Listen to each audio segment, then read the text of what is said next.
जो देखो पीसीआई के मेंबर्स के बारे में पढ़ेंगे ना। तो देखो पीसीआई के जो मेंबर्स होते हैं हमारे, तो इसमें देखो आप इलेक्टेड मेंबर पढ़ते हो, नॉमिनेटेड मेंबर पढ़ते हो और एक्स ऑफिशियो मेंबर्स पढ़ते हो। ओके, तो इलेक्टेड मेंबर जो इलेक्ट होके इलेक्शन के थ्रू आए हैं, नॉमिनेटेड जिनको नॉमिनेट किया गया है।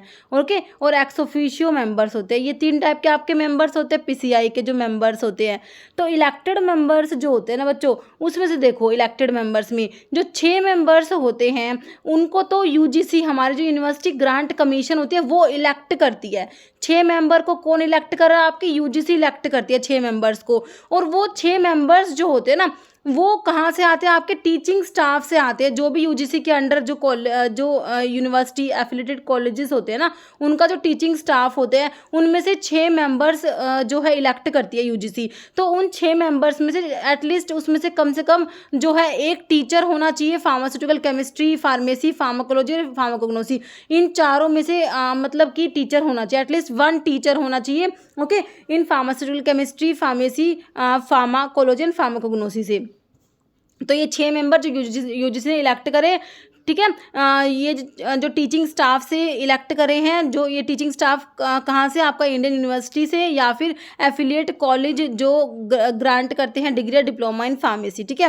तो ये 6 मेंबर जो आपके यूजीसी ने इलेक्ट कर दिए। फिर इसके बाद एक मेंबर जो है इलेक्टेड मेंबर्स में से, वो एक मेंबर जो है वो एमसीआई, जैसे अपनी पीसीआई होती है ऐसे ही जो मेडिकल प्रोफेशन में हमारी मेडिकल काउंसिल होती है ना, MCI, medical council of India, तो उनके मेंबर्स में से एक मेंबर इलेक्ट होके आएगा। एमसीआई के मेंबर्स में से एक मेंबर वहां से आएगा, ठीक है। तो 6 मेंबर तो हमारे यूजीसी ने इलेक्ट करे, जो यूनिवर्सिटी कॉलेजेस में से जो टीचिंग स्टाफ था वहां से, है ना। और एक मेंबर एमसीआई ने अपने मेंबर्स में से इलेक्ट करा, और एक मेंबर जो होता है वो हमारी जो स्टेट फार्मेसी काउंसिल होती है, वो अपने मेंबर्स में से इलेक्ट करेगी। जो हमारी स्टेट फार्मेसी काउंसिल होती है ना, वो अपने मेंबर्स में से एक मेंबर इलेक्ट करेगी, और वो रजिस्टर्ड फार्मासिस्ट होना चाहिए। वो मेंबर जो है रजिस्टर्ड फार्मासिस्ट होना चाहिए, है ना। तो ये पीसीआई की क्या है? इलेक्टेड मेंबर है, जिसमें से 6 तो यूजीसी इलेक्ट कर रही है, एक एमसीआई के मेंबर्स में से इलेक्ट होकर आ रहा है, और एक मेंबर जो है वो स्टेट फार्मेसी, आपकी जो डिफरेंट स्टेट फार्मेसी काउंसिल है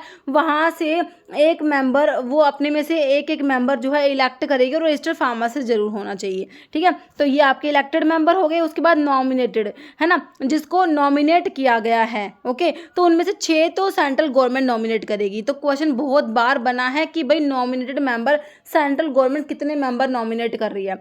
तो सेंट्रल गवर्नमेंट 6 मेंबर नॉमिनेट करेगी पीसीआई में। ओके, तो पीसीआई के नॉमिनेटेड मेंबर में 6 मेंबर तो क्या सेंट्रल गवर्नमेंट नॉमिनेट कर रही है। उसमें से एटलीस्ट 4% जो होने चाहिए जिन्होंने डी फार्मा या बी फार्मा कराओ, और वो जो पर्सन है एटलीस्ट 4% ऐसे होने चाहिए जिन्होंने बी फार्मा या डी फार्मा कराओ, और वो एंगेज हो प्रैक्टिस ऑफ फार्मेसी में या फिर फार्मास्यूटिकल केमिस्ट्री में, है। तो ये 6 मेंबर जो सेंट्रल गवर्नमेंट नॉमिनेट करे। एक रिप्रेजेंटेटिव होगा यूजीसी का, और एक रिप्रेजेंटेटिव होगा एआईसीटीई का, है ना। UGC university grant commission, AICT all India council for technical education, ठीक है। इनका एक रिप्रेजेंटेटिव आ गया। और एक जो होगा वो रजिस्टर्ड फार्मासिस्ट होगा, जो स्टेट गवर्नमेंट नॉमिनेट करेगी, ठीक है। स्टेट गवर्नमेंट नॉमिनेट करेगी एक रजिस्टर्ड फार्मासिस्ट। तो ये आपके नॉमिनेटेड मेंबर है, जिसमें 6 मेंबर तो सेंट्रल गवर्नमेंट नॉमिनेट कर दिए, है ना। एक रिप्रेजेंटेटिव हो गया यूजीसी का, एक रिप्रेजेंटेटिव एआईसीटी का, और एक जो होगा मेंबर स्टेट गवर्नमेंट जो है वो नॉमिनेट करेंगी, और वो रजिस्टर्ड फार्मासिस्ट तो होने चाहिए। तो ये हो गए हमारे नॉमिनेटेड मेंबर। उसके बाद एक्स ऑफिशियो मेंबर्स जो होते हैं बच्चों, एक्स ऑफिशियो मेंबर्स में से आप पढ़ते हो, ठीक है। तो आपको नाम सारे याद होने चाहिए। एक्स ऑफिशियो तो बहुत इंपॉर्टेंट है, बहुत बार बना है। तो इसमें DGHS, director general of health service आता है। Drug controller general of India जो है, देखो डायरेक्टर ऑफ जो है ये क्या, डायरेक्टर जो है जनरल क्या है, डीजीएचएस, हाँ, डायरेक्टर जो होता है director general of health service, director of central drug laboratory and drug controller general of India. तो ये हमारे क्या है, एक्स ऑफिशियो होते हैं। तो 3 एक्स ऑफिशियो आपको याद होने चाहिए, है ना। एक तो drug controller general of India हो गया, एक डायरेक्टर हो गया किसका, सेंट्रल ड्रग लेबोरेटरी का, और एक क्या हो गया, डायरेक्टर हो गया किसका, आपका हेल्थ सर्विस का। ओके, तो ये है हमारे एक्स ऑफिशियो मेंबर्स, ठीक है। ये आपके इलेक्टेड, नॉमिनेटेड और एक्स ऑफिशियो मेंबर्स हो गए, किसके हो गए, हमारी पीसीआई के। ओके।